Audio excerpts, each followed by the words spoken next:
and crank it up. Ethanol boils at 78, so I'm going to put this a little over 100, get that boiling.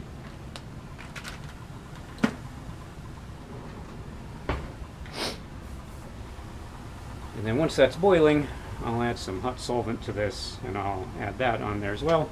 I'm going to put a boiling stone in that one. I don't want to put a stir bar in there because I'm afraid it'll really stick to the stir bar. And then it'll be impossible to get it off. So we'll just put 2 of these little boiling stones in there.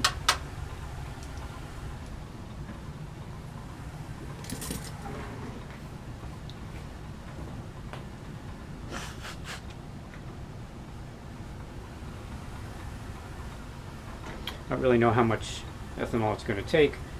If it takes more than 10 milliliters, of course I'll have to switch this to a larger Erlenmeyer flask.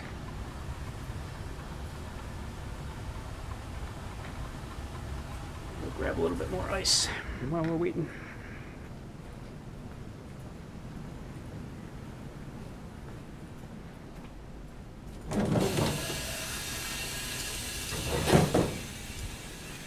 The camera seems to have gotten over its conniptions. Hasn't turned itself off again for a little while.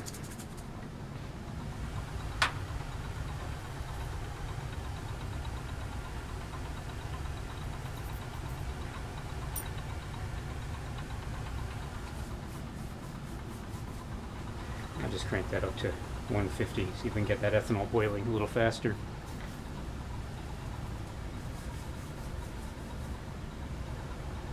This has had nothing in it except ethanol and water, so I'm just letting that evaporate back there. This had HCl in it.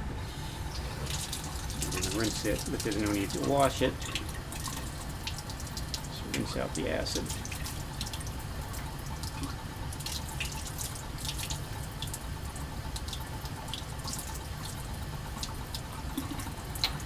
And this was the spatula from the sodium hydroxide. Just rinse that thoroughly.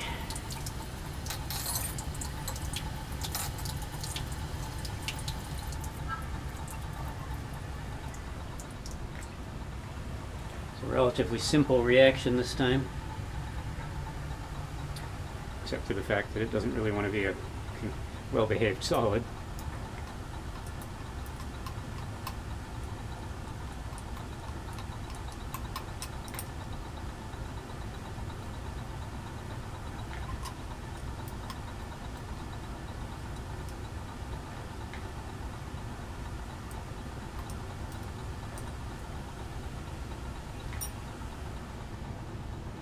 It's trying to be solid.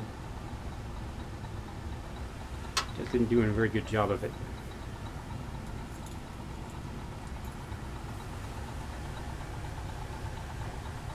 I'll need a clean pipette because that one's got solid goo on it.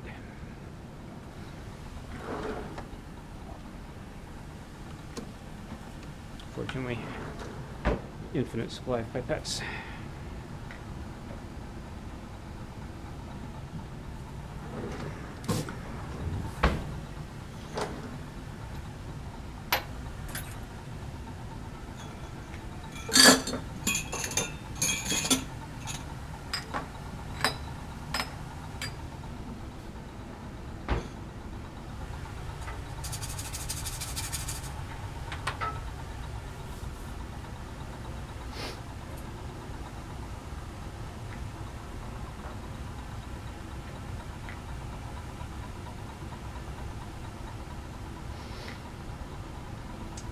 Get my vacuum hose out while I'm waiting.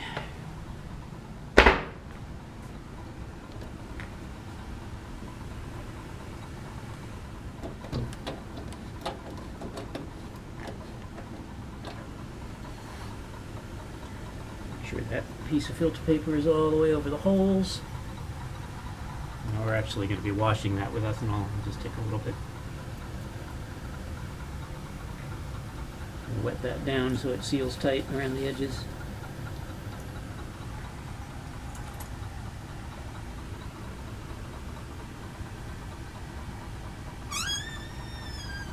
Just establishing a good vacuum. One way to tell, stick your hand over it and See how nicely it sucks on it?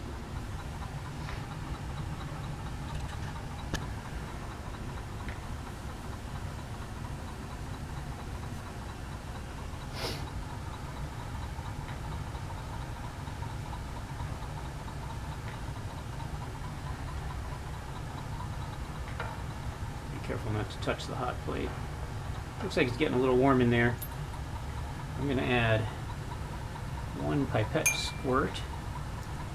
Kind of run it down the side. Yeah, I guess I'm going to add 2 pipette squirts. Probably about 2 milliliters. And then I'm going to take the pipette that had a little bit of solid on it and just pull that liquid in and out, see if I can get the little bit of solid to come off the tip of that. And I'm going to sit that there and let that heat as well.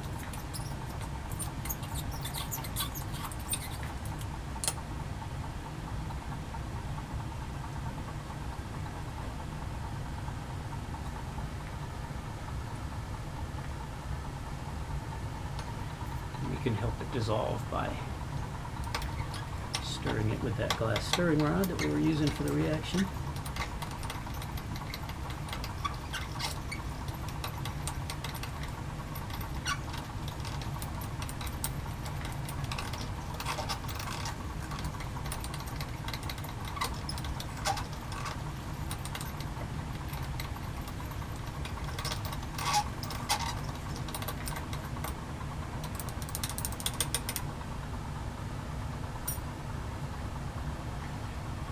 Some of that hot solvent and run it down the side.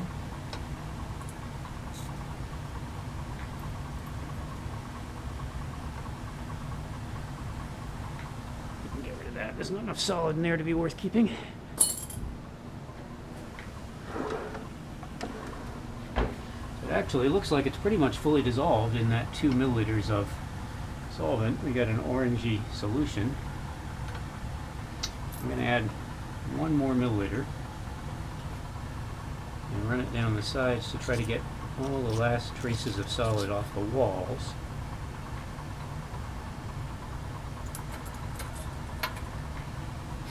And I'm just going to wait for that to boil. You can see the boiling stone is starting to hop around a little bit.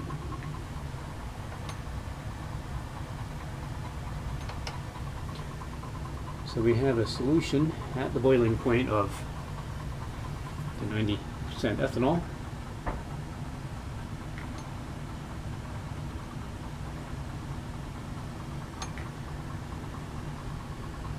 Some bubbling coming at the surface. So we actually are boiling. We have our boiling solvent. Now I want to cool that really slowly. I'm going to turn off my hot plate. I'm going to leave that stirring though because I don't want the ethanol to bump. And then I want that to cool really slowly. So I'm going to upend a 100 milliliter beaker over the top so that there's not as much airflow, and hopefully that'll allow it to cool very slowly. The slower it cools, the more likely crystals are to come out as opposed to oils. And I don't really need that to be hot anymore. Matter of fact, I'm going to need it to be cold so I can wash it with cold solvent. May need to get this out again if it doesn't work, but in the meantime, we'll put that away.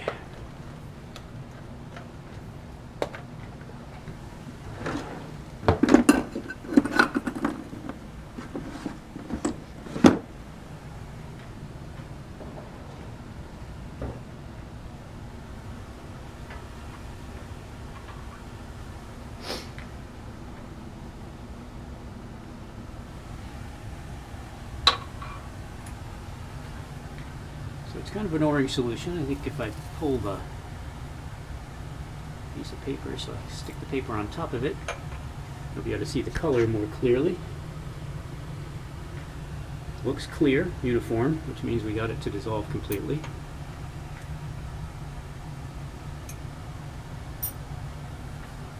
Yeah, just hoping it actually crystallizes this time.